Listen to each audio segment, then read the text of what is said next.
Good morning my dear student, कैसे हैं आप सभी लोग। मेरे प्रिय छात्रों, आज हम बेसिक इलेक्ट्रिसिटी के लेक्चर नंबर 8 में कुछ पॉइंट कंप्लीट करेंगे। आज हम जानेंगे विद्युत फ्लक्स घनत्व एवं विद्युत संबंधित कूलाम के नियम। ये 3 पॉइंट आज के वीडियो में हम कंप्लीट करेंगे, जो कि एग्जाम की दृष्टि से बहुत ही महत्वपूर्ण है। तो आइए एक एक करके तीनों पॉइंट को समझते हैं। सबसे पहले हम जानते हैं कि विद्युत फ्लक्स किसे कहते हैं। विद्युत फ्लक्स, मेरे प्रिय छात्रों, विद्युत फ्लक्स को साई से दर्शाया जाता है और इसका मात्रक होता है कूलाम। विद्युत फ्लक्स होता क्या है? विद्युत बल रेखाओं की संख्या को विद्युत फ्लक्स कहते हैं। The number of electric line of force is equal to electric flux. अर्थात इसके पहले हम विद्युत बल रेखाएं देख चुके हैं। जैसे पॉजिटिव चार्ज है तो विद्युत बल रेखाएं इससे दूर जा रही थी। ये सारे क्या है?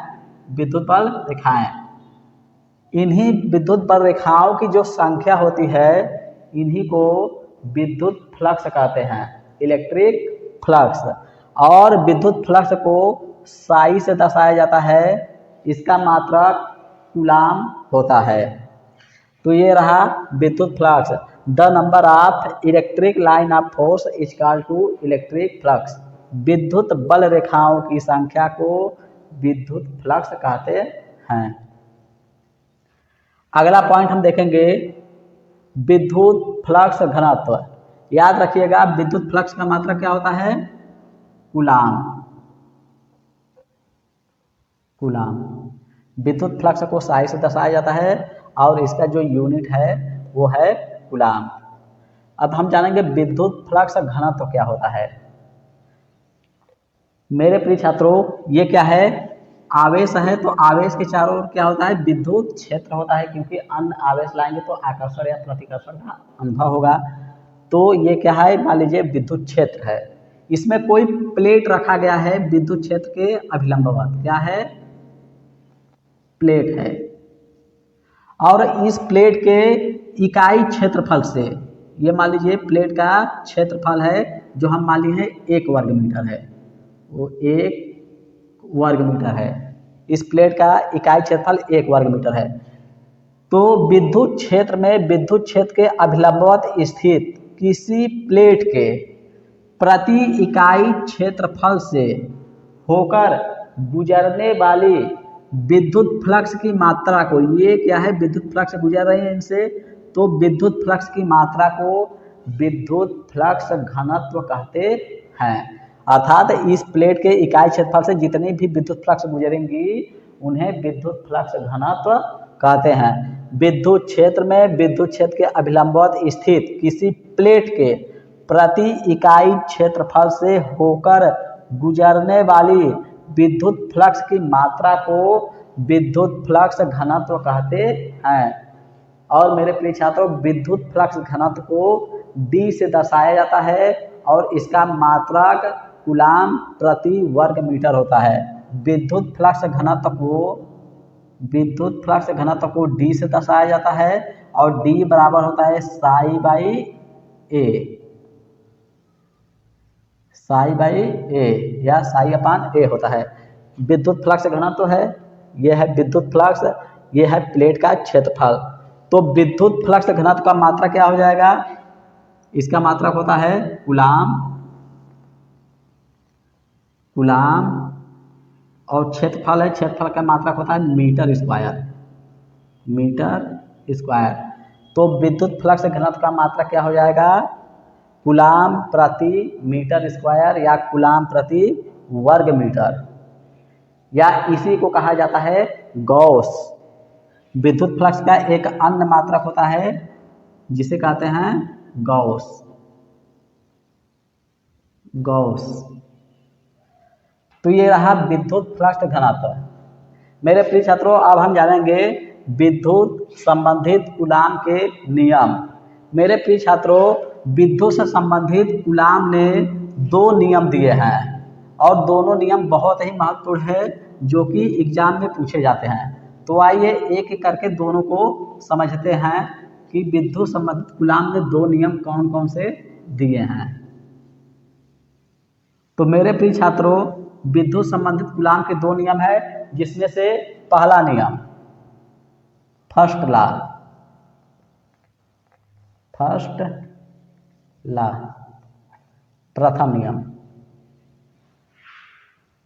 कूलाम ने प्रथम नियम में यह बताया है कि दो आवेश, अगर दो समान आवेश हैं तो उनके बीच सदैव प्रतिकर्षण बल कार्य करता है, और विपरीत आवेश हैं तो सदैव उनके बीच आकर्षण बल कार्य करता है। कूलाम ने अपने पहले नियम में ये पॉइंट बताए हैं।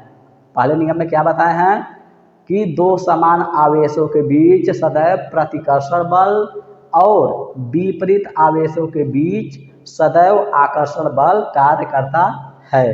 जैसे दो समान आवेशों के बीच, जैसे कि पॉजिटिव चार्ज यहाँ भी है और ये भी पॉजिटिव चार्ज है, तो इनके बीच कौन सा बल लगेगा? प्रतिकर्षण बल। कौन सा बल लगेगा? प्रतिकर्षण बल।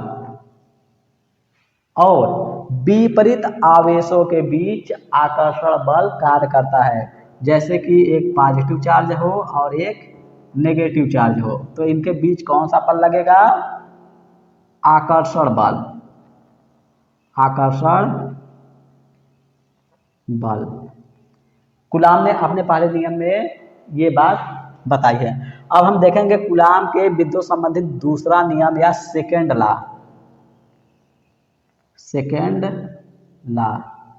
द्वितीय नियम। तो मेरे प्रिय छात्रों, कूलाम के द्वितीय नियम, कूलाम ने अपने द्वितीय नियम में ये बताए हैं कि दो आवेशों के बीच लगने वाला आकर्षण या प्रतिकर्षण बल जो होता है वो दोनों आवेश के गुणनफल के समानुपाती एवं उनके बीच की दूरी के वर्ग के व्युत्क्रमानुपाती होता है। दो आवेशों के बीच, जैसे कि ये प्लस चार्ज है और ये माइनस चार्ज, या प्लस माइनस दोनों धनात्मक ले लीजिए या दोनों ऋणात्मक या प्लस माइनस कुछ भी ले लीजिए, मतलब यह है कि दोनों के बीच जो भी बल लगेगा, ये बल लग रहा है और ये दोनों के बीच की दूरी मान लीजिए d है। दोनों के बीच का डिस्टेंस क्या है? d है। आवेश है तो दोनों के बीच बल लगेगा, या तो आकर्षण या प्रतिकर्षण। विपरीत आवेश है तो आकर्षण, समान आवेश होंगे तो प्रतिकर्षण। तो ये जो बल लगता है, ये बल कूलाम ने द्वितीय नियम में बताया कि दोनों आवेशों के बीच जो बल लगता है वो दोनों आवेश के गुणनफल, ये मान लीजिए Q1 आवेश है, ये Q2, दोनों आवेश के गुणनफल के समानुपाती होता है। मतलब कि Q1 और Q2 जो बल लग रहा है वो दोनों आवेश के गुणनफल के समानुपाती है एवं उनके बीच की दूरी के वर्ग के व्युत्क्रमानुपाती होता है। दोनों के बीच की दूरी अगर d है तो d के वर्ग के व्युत्क्रमानुपाती होगा बल। अर्थात दोनों आवेश का मान जितना अधिक होगा उनके बीच लगने वाला बल भी उतना ही अधिक होगा।